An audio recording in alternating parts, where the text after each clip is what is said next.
Boa noite a todos. O nosso estudo da noite de hoje tem como tema autossuperação. E ao buscarmos no dicionário o significado de autossuperação, nós vemos que é superar os próprios limites, superar as próprias limitações. E quando nós pensamos a respeito disso, nos vem logo à mente pessoas que superaram grandes obstáculos, pessoas que ultrapassaram, por exemplo, doenças muito graves, que a própria medicina não acreditava muito na sua cura, né? E a pessoa conseguiu vencer, conseguiu ultrapassar. Pessoas que sofreram graves acidentes e que passam a conviver com sérias limitações físicas e que dão, como nós falamos, a volta por cima e são exemplos para todos nós. Pessoas que passaram por perdas muito graves de entes queridos e que seguem adiante, superam isso. E todos nós, na nossa vida, passamos por maiores ou menores problemas, né? E temos que superar nossos limites para seguirmos em frente. E, afinal de contas, esse é o objetivo da nossa encarnação. Nós superarmos as nossas limitações. E, como espíritos que somos imortais, as nossas limitações estão muito baseadas nos vícios que ainda temos. Vícios esses que nós precisamos, ao longo das encarnações, irmos vencendo. Dentre eles, o principal é o egoísmo. O egoísmo é um vício muito grande, tanto que no Evangelho segundo o Espiritismo, Emmanuel nos fala em sua mensagem que é uma chaga da humanidade, uma grande ferida que a humanidade tem. Ligado ao egoísmo, nós temos o orgulho, que são vícios bastante graves e que a maioria de nós tem em maior ou menor grau. E esses vícios, eles são os pais, digamos assim, dos outros vícios, eles derivam deles. Por exemplo, a impaciência, a intolerância, a agressividade, são todos vícios derivados do egoísmo e do orgulho. E nós precisamos, ao longo das encarnações, combatê-los. Quanto mais forte nós temos os vícios e o orgulho e o egoísmo em nós, isso denota que nós temos ainda uma grande imaturidade espiritual. O egoísmo e o orgulho são diretamente opostos às virtudes. E as principais virtudes são a caridade e a humildade. Eles são opostos. Por exemplo, quem não é humilde, quem é muito orgulhoso, jamais será humilde. E nós vamos ver mais adiante com o nosso estudo de hoje que para nós melhorarmos, combatermos tudo que nós ainda temos de imperfeição, nós precisamos ter a humildade. Quem é muito orgulhoso jamais terá humildade. Quem é muito egoísta também, que só pensa em si, jamais vai praticar a caridade, né? Vai praticar muito pouco a caridade. Esse vício, o egoísmo, é algo tão sério que Joana de Ângeles, no livro Rejubila-te em Deus, ela coloca que o egoísmo é uma doença virótica que a humanidade apresenta. Joana trabalha muito nossa parte psicológica na sua série psicológica e fala muito também da sociedade moderna, sociedade atual.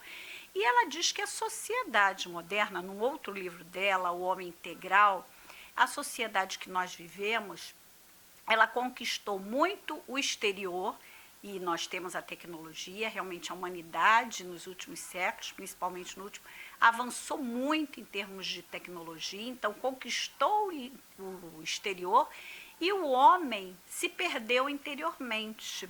Isso é muito importante. A vida que nos foi imposta pela modernidade, com muitos chamativos para o consumo, por exemplo, nos levou, como sociedade, a buscarmos cada vez mais coisas e trabalharmos mais para termos essas coisas.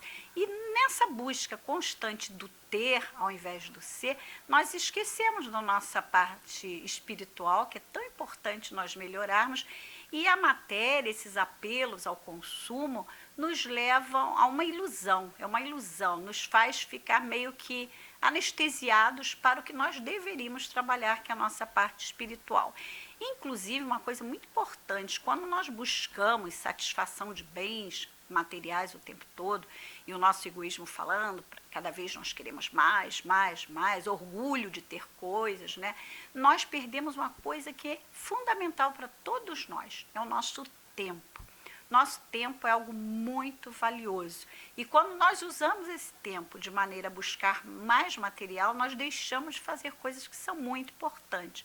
Nesse momento que nós estamos vivendo de pandemia, que as pessoas estão tendo, a maior parte das pessoas, que ficar em seus lares e deixar de correr tanto como faziam em sua vida diária, esse tempo pode ser bem empregado e nós vamos ver no estudo como, buscando justamente o que? A nossa melhoria, o nosso aperfeiçoamento.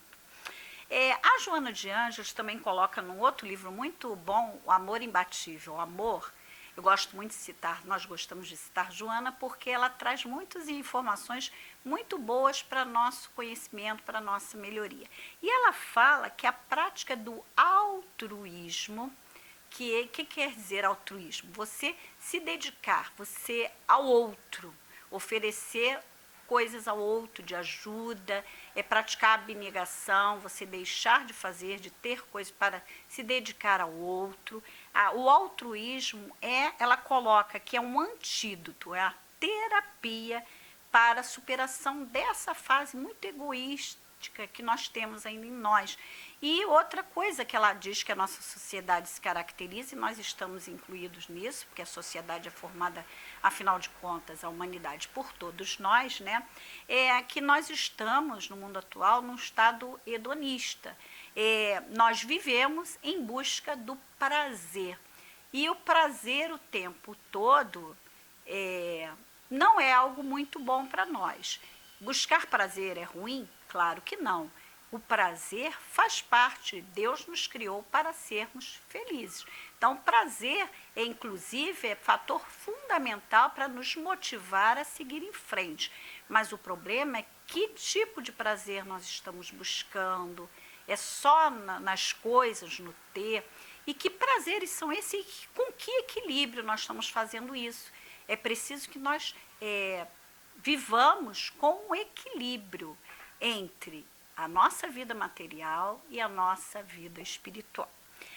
Portanto, nós vamos conversar a partir de agora como nós podemos aproveitar melhor a nossa encarnação nesse processo de autossuperação de nossas imperfeições. Primeira coisa, termos clareza do que nós já conversamos até agora. Qual é o objetivo da nossa reencarnação? Para que aqui estamos? Estamos aqui para realmente melhorarmos. E isso dá sentido às nossas vidas. Muitas pessoas não percebem para que elas estão vivendo, perdem o que nós chamamos o sentido existencial. E isso traz um vazio muito grande para essas pessoas, e as pessoas muitas vezes adoecem de maneira às vezes grave, depressões, enfim. O sentido existencial, quando é claro para nós que nós não estamos aqui a passeio simplesmente, mas para fazermos melhor, para sairmos dessa encarnação melhores do que quando aqui chegamos, nos dá o sentido existencial e nos faz muito bem. E sabendo disso, sabedores qual é o nosso sentido existencial, nós vamos construindo o reino de Deus, que Jesus tanto nos falou nos evangelhos, né? Que é o reino de Deus? Não é um local fora de nós. O reino de Deus é algo que está dentro de nós. E nós vamos construindo esse reino de Deus gradativamente. Como é que nós construímos? Com a nossa consciência tranquila. E o que nos traz a consciência tranquila? É nós seguirmos o que é certo. É nós seguirmos as leis de Deus. Com isso, nós nos harmonizamos com nós mesmos. Nós ficamos em equilíbrio. Os desequilíbrios não nos afligem. Por quê? Porque estamos na rota certa. Ainda não somos perfeitos, mas se nós estamos buscando a cada dia, aproveitando as oportunidades diárias que a vida nos oferece, nós estamos no caminho certo. Isso nos dá uma tranquilidade. Algo muito importante, então, para nós é termos clareza e fé mesmo, acreditarmos mesmo. Somos espíritos imortais e estamos semeando a nossa vida futura. Nossa vida não termina no berço, continua. Uma encarnação é apenas um elo de uma grande corrente que forma a vida imortal do espírito. Então, o importante é nós acreditarmos que estamos fazendo o nosso melhor e a cada encarnação estaremos melhores. A reencarnação nos dá essa visão de que a vida não termina, é um contínuo. E pensando a respeito disso, quando nós cremos realmente que temos uma vida futura, que somos espíritos imortais, vai mudar nossa perspectiva do que é realmente importante. Os bens materiais ou os bens espirituais. O que é transitório e efêmero que passa ou que vai seguir conosco. Porque o que é material vai ficar aqui. Mas o que é do espírito, toda a luta que nós travarmos e conseguirmos vencer em torno de nossa autossuperação, de nossa melhoria, vai formar a nossa bagagem, nós vamos levar. E é aquele tesouro que o Evangelho fala, que nem os ladrões roubam e nem as traças roem, né? Para esse processo todo de autossuperação, existe algo muito importante. Nós precisamos nos conhecer. Existe uma frase muito conhecida de praticamente todos, que é conhece-te a ti mesmo, que é uma frase que estava no oráculo de Delfos, na antiga Grécia, e que Sócrates aborda bastante a importância desse conhecer a si mesmo. Nós só vamos melhorar na medida que nós nos conhecermos. Como é que nós vamos nos reformar, melhorar? Qualquer coisa que nós tenhamos como meta melhorar, nós precisamos conhecer. E, portanto, é muito importante que nós aprendamos a entrar dentro de nós mesmos, a introspecção, a meditação. Esse mergulho dentro de nós mesmos nos proporciona oportunidade de nos conhecermos. E muitas vezes nós fugimos a esse querer nos conhecer. Por quê?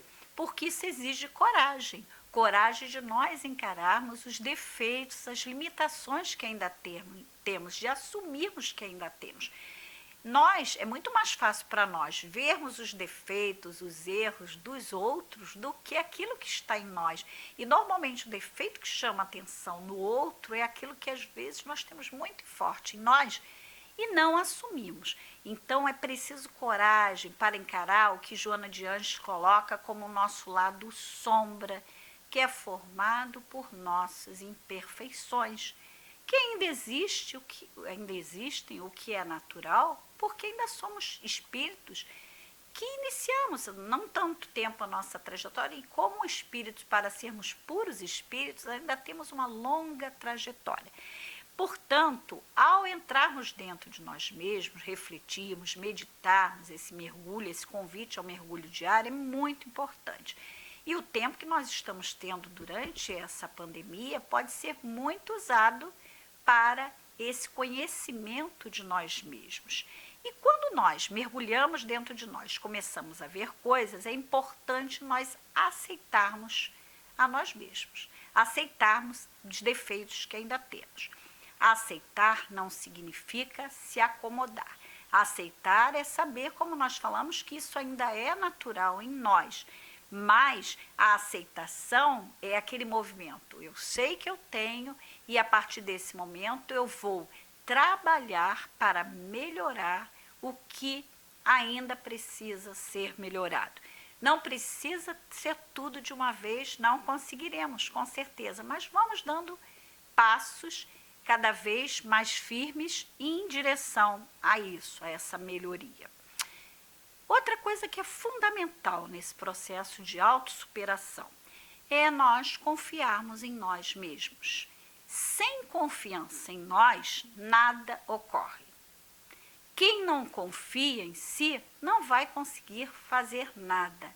Então, a confiança é fundamental. A confiança em nós mesmos é a fé em nós mesmos. Nós temos que ter fé em Deus, fé na ajuda espiritual, mas temos que fazer a nossa parte. E a fé em nós mesmos, a confiança em nós mesmos é fundamental para esse processo. Tanto que Paulo, numa carta aos Romanos, no capítulo 14, versículo 22, ele fala: tens fé? Tem-na em ti mesmo diante de Deus. E Paulo, então, nos mostra que a fé, nós temos que ter fé em Deus, mas temos que ter fé em nós. É o trabalho que nos compete nessa nossa vida de espírito. E outra coisa que é fundamental, ter fé, confiança em nós mesmos e utilizarmos a vontade. Nós temos que ter a vontade firme, vontade realmente de melhorarmos. Sem a vontade, que é como Leon Denis nos fala também, Leon Denis diz que é a maior potência da alma, do espírito. A vontade nos leva para frente. Sem vontade, nós ficamos parados, ficamos estagnados. Outra coisa muito importante, nós já falamos quando conversamos sobre o egoísmo e orgulho, é sobre a humildade. O egoísmo e o orgulho são contrários à humildade.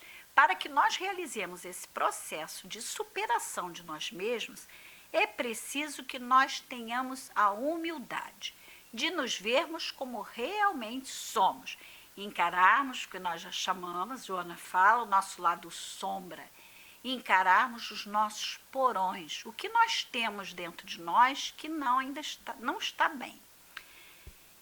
E outra coisa muito importante é que nós temos que ter uma postura para todo esse processo se realizar, uma postura que Jesus nos recomendou no Evangelho quando nos disse que nós deveríamos ter a pureza, sermos como as crianças.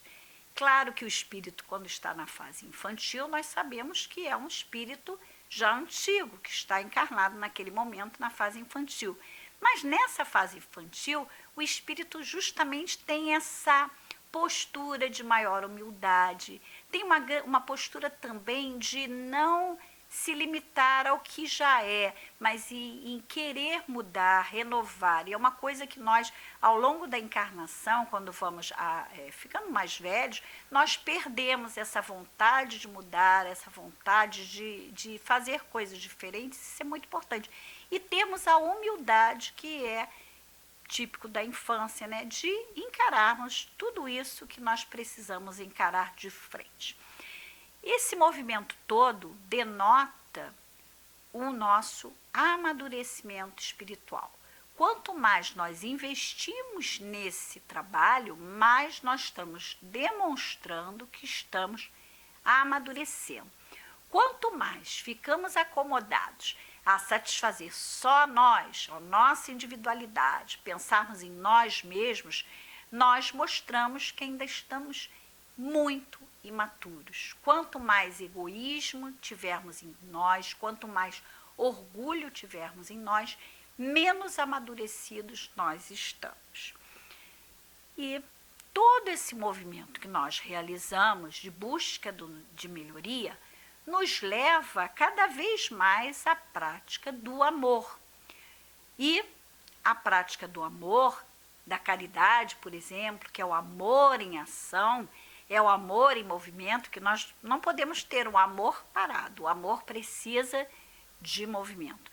Então, a caridade, praticar o bem para o outro, o altruísmo é fundamental para todos nós.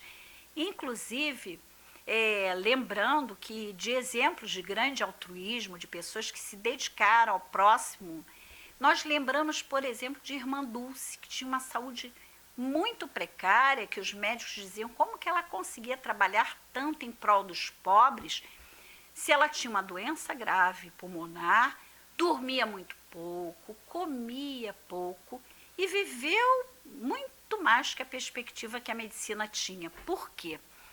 Existe algo muito importante na prática do amor, na prática das boas ações, no positivismo, no otimismo, que isso nos faz bem como espíritos e isso se reflete no nosso corpo físico. O nosso corpo físico, o nosso sistema imunológico, digamos assim, ele é bastante ativado quando nós fazemos coisas boas. Olha que coisa boa para nós fazermos, né? Quanto mais nós somos solidários, caridosos, e nesse momento, quanto se precisa ser solidário, não só com ajuda material a quem necessita, mas também com ajuda no sentido de oferecer um telefonema a quem precisa, o apoio, né, às pessoas que estão muitas das vezes isoladas em seus lares. Tudo isso é solidariedade. Divaldo Franco, em palestra que nós assistimos há pouco tempo, ele nos falou que esse momento atual de pandemia nos convida a isso, a uma prática cada vez maior da caridade, da solidariedade. Nós sermos solidários com os outros. Isso nos fortalece espiritualmente e nos fortalece fisicamente. Nos traz o bem-estar de estarmos com a consciência tranquila, construindo o reino de Deus em nós, e traz para o nosso corpo físico uma proteção imunológica fundamental para momentos como esse de doenças, né? Quando nós fazemos justamente o contrário, o pessimismo, o desânimo, só ficamos voltados para nós mesmos, isso nos enfraquece. Outra coisa muito importante, para todo esse processo que nós vivemos de encarnação, principalmente nos momentos que nós precisamos de nos superarmos, quando os momentos são difíceis, como esse, né? E todos que se apresentam difíceis, nós devemos buscar sempre ajuda na oração. Os espíritos nos falam que nós não temos ideia do alcance e do poder da oração. A oração feita de coração, com vontade, realmente nos traz muito bem-estar, nos traz fortaleza para seguirmos vencendo nossas limitações e irmos nos aprimorando, fazendo com que a luz brilhe em nós. E aí, para fechar o nosso estudo, nós vamos citar a Joana de Ângeles, no livro Rejubila-te em Deus. Ela pega um exemplo de grande autossuperação de um espírito que, na encarnação, como São Francisco de Assis, mudou toda a sua vida, né, de jovem, um jovem de família abastada, e passou a viver na pobreza e viveu para os outros. Então, ela coloca São Francisco como um exemplo para todos nós. Ainda estamos muito longe dele, mas é um exemplo para todos nós, que ela coloca que ele tinha como prática para ele, na oração de São Francisco aparece, né? Ele pede a Deus que ele console mais do que ser consolado. E ela coloca, então, isso como uma diretriz para nós superarmos principalmente os nossos vícios, as nossas imperfeições, que nós consolemos, busquemos fazer mais pelo próximo, que com certeza nós estaremos no caminho correto, estaremos melhores. Agora, nós vamos fazer a nossa prece. Embora estejamos longe da casa de Pedro e Nair fisicamente, com certeza estamos a ela ligados pelo coração, pelos sentimentos. Pedimos, então, ao Mestre Jesus, a espiritualidade amiga, a espiritualidade da casa de Pedro e Nair, que nos ampare e nos fortaleça nesses momentos, que nós possamos aproveitar esse momento que vivemos para fazermos o nosso melhor, para cada dia aproveitarmos o que a vida nos oferece de oportunidade de trabalho e que aproveitemos isso. Pedimos também, Pai, que todas essas bênçãos que com certeza vêm da casa de Pedro Nair se espalhem por nossos lares, se espalhem para nossos familiares, para todos aqueles a quem amamos. E pedimos também, Pai amado, Mestre Jesus, que ampare e fortaleça toda essa humanidade, que todos os nossos irmãos possam sentir em seus corações as energias boas, as energias salutares que vêm de Ti, Pai. Que nós possamos sair dessa situação como uma humanidade melhorada, mais aprimorada. Que assim seja, graças a Deus.